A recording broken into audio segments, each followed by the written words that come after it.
IT jobs, శతకోటి problems. పూర్తి వివరాలకు చదవండి రేపటి సాక్షి హైదరాబాద్ ఎడిషన్.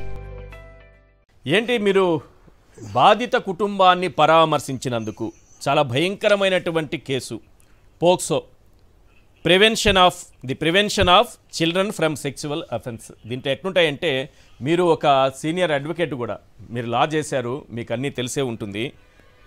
కఠినమైన శిక్షలు, మరణశిక్ష వరకు వెళ్ళేటటువంటి చట్టం ఇది.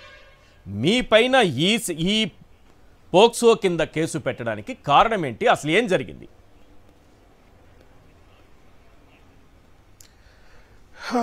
సార్, ఇది నిజంగా కూడా ఈ సంవత్సరం పెద్ద జోక్ కింద చూడవచ్చు. ఎందుకంటే మీరు ఇంతకుముందు చక్కగా చెప్పారు, భయపెట్టి భయభ్రాంతులను చేసి వ్యవస్థలను స్వాధీనం చేసుకోవడం ఒకవైపు అయితే, ప్రశ్నించే వాడిని ఎవరినైనా కూడా మేము వదిలిపెట్టము, ఇక డెమోక్రసీ అనేది ఇక్కడ ఉండదు అని చెప్పే ప్రయత్నం. ఈ ప్రయత్నంలో భాగంగా అనేక రకాల వింతలంతా కూడా చూడవలసి వస్తుంది. అసలు నాకు అర్థం కాలే. నిన్న పోక్సో కేసు పెట్టారు, SC/ST కేసు పెట్టారు, ఇలా IT యాక్ట్ పెట్టారు, ఇంకా మరో 11 సెక్షన్లు పెట్టారు అన్నప్పుడు ఒక పొలిటీషియన్గానే కాకుండా ఒక అడ్వకేట్ కూడా ఆశ్చర్యపోయా. ఏంటిది, ఇన్ని సెక్షన్లు ఈ భారతదేశ చరిత్రలో ఎప్పుడైనా కూడా ఇట్లా పెట్టడం సాధ్యమవుతుందని. అందులో ఇంకోటి ఏంటి తెలుసా, ఆశ్చర్యకరమైన అంశం ఏంటంటే, ఆ సంఘటన 4:30 నుంచి 6:30 దాకా సుమారుగా ఆ సంఘటన జరుగుండొచ్చు, ఆ మధ్యలో జరుగుండొచ్చు.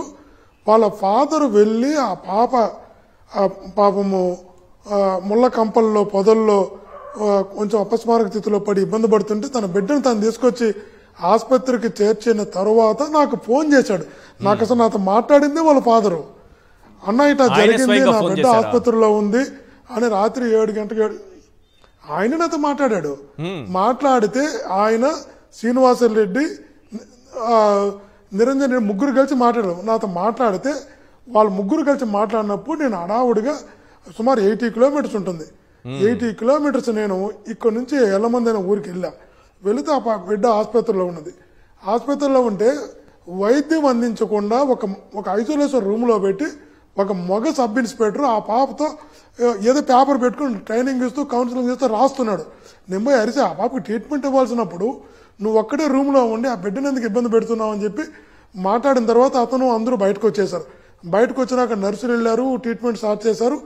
ఆ ట్రీట్మెంట్ సరిపోయే హాస్పిటల్ కాదు, చిన్న ఆసుపత్రి, పడమేల సెంటరు, తలకోన దగ్గర ఒక మారుమూల పల్లెలో ఉంటుంది. వెంటనే అక్కడ వైద్య సిబ్బందికి, పోలీస్ సిబ్బందికి ఇద్దరికి చెప్పి ఆ బిడ్డని తిరుపతి ఆసుపత్రికి తీసుకొచ్చి మెరుగైన వైద్యం అందించమని తిరుపతికి చేర్చి డాక్టర్లతో మాట్లాడి రాత్రి 1:30 అయింది తీసుకొచ్చినప్పటికి. బిడ్డని ఆసుపత్రిలో చేర్చి మెరుగైన వైద్యం అందించమని విన్నవించి తర్వాత 4 గంటలకంతా నేను రెడీ అయ్యి, ఎందుకంటే ఆ రోజు తెల్లారితో నాకు 9 గంటలకి ఒంగోలులో పార్టీ కార్యవర్గ సమావేశం ఉన్నింది.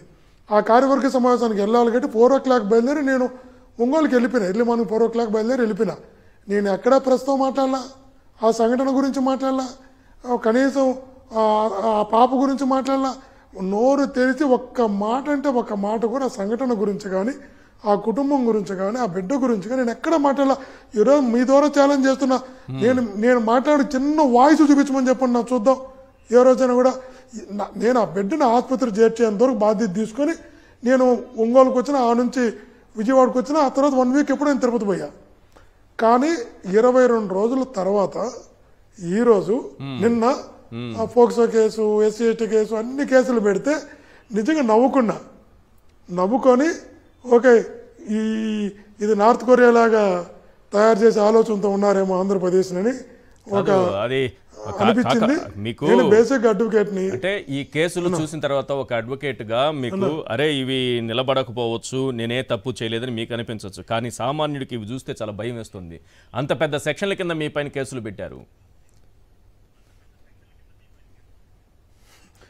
అంటే వాళ్ళకి కావాల్సింది ఏంటంటే జగనన్నతో పాటు ఎవరైతే దగ్గరగా ఉంటారో వాళ్ళని ఇబ్బంది పెట్టే కార్యక్రమంలో భాగంగా కూడా ఒక ఆలోచన ఉంది. ఎందుకంటే లేదంటే 22 రోజుల తర్వాత కేసు పెట్టడం ఏంది. ఒకళ్ళు నిజంగా ఒకళ్ళు అన్యాయమే జరిగింది, ఏదైనా ఇబ్బంది అయిందంటే జనరల్గా ఏం చేస్తారు, ఎప్పుడైనా కూడా ఏం చేస్తారు, జరిగిన వెంటనే పెడతారు.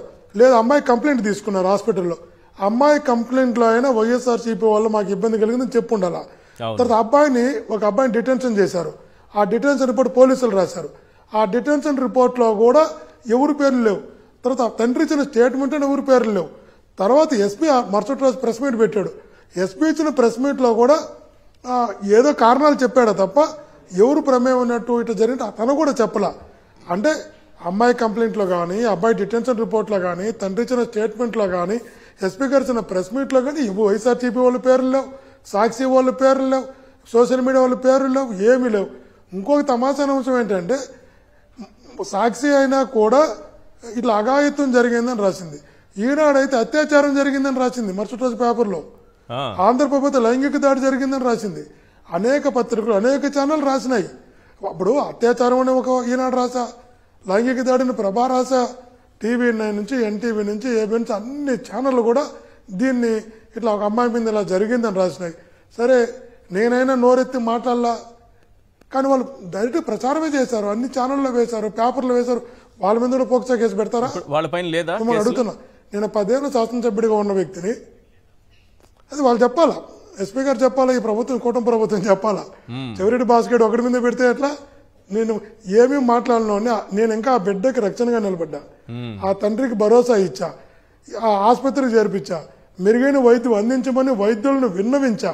ఇది కాకుండా ఇంకొకటి సార్ ఆశ్చర్యపోతుంది మీరు చెప్తే, తన తండ్రిని ఆ బిడ్డని ఆసుపత్రికి తీసుకెళ్తున్నామని చెప్పి తిరుపతి తీసుకెళ్తామని పీలేరు తీసుకెళ్లారు, ఆ నుంచి రొంపిచెర్ల తీసుకెళ్లారు, ఆ నుంచి మళ్ళీ తిరుపతి తీసుకొచ్చారు. కానీ ఇంత తిప్పుతుంటే తన బిడ్డను ఎక్కడ తీసుకెళ్తా తండ్రికి చెప్పలా. తండ్రి రోడ్డు మీద వదిలేసి వెళ్ళిపోయారు ఎల్లమందులో. అప్పుడు ఆ ఎల్లమందు అనే ఊర్లో ఆ మండల పార్టీ అధ్యక్షుడు నాగార్జున రెడ్డి అని ఉంటే అతను ఏడుస్తున్నాడు, నా బిడ్డను ఎక్కడ తీసుకెళ్లారు, నా బిడ్డను ఎక్కడ తీసుకున్నారు అంటుంటే తన కారులో ఎక్కించుకొని పోలీస్ జీబులు వెనకాలే తిరుగుతూ రాత్రి 1:30కి తన తండ్రిని తన బిడ్డ దగ్గర చేర్చాడు. ఇక్కడ ఏం జరిగింది? ఎవరైతే తన కారులో తీసుకెళ్లి ఆ తండ్రిని తన బిడ్డ దగ్గర చేర్చాడో ఆ వ్యక్తి పైన కూడా ఆ తండ్రితో కేసు పెట్టించారు. ఇతని వల్ల కూడా పరువుకి నష్టం కలిగింది అని. తను చేర్చింది తన బిడ్డకి అతనే, తన కారులోనే వచ్చాడు అతను. ఓకే, అది నాకు కూడా అర్థం కాదు. అదే కదా చిత్ర విచిత్రాలు ఎన్నో ఈ రాష్ట్రంలో చూడాల్సి వస్తుంది. తన మీద తను అడుగుతున్నాడు, అన్నా నేనే కదన్నా తన హాస్పిటల్కి తీసుకెళ్ళింది, పోలీసు నా మీద కేసు పెట్టారు ఏందన్నా అని అడిగితే, ఇవన్నీ రాష్ట్రంలో కొత్త జరుగుతుంటాయి బాబు, మనం భరించాలా, ఫేస్ చేయాలా, మెంటల్గా ప్రిపేర్గా అని చెప్పా.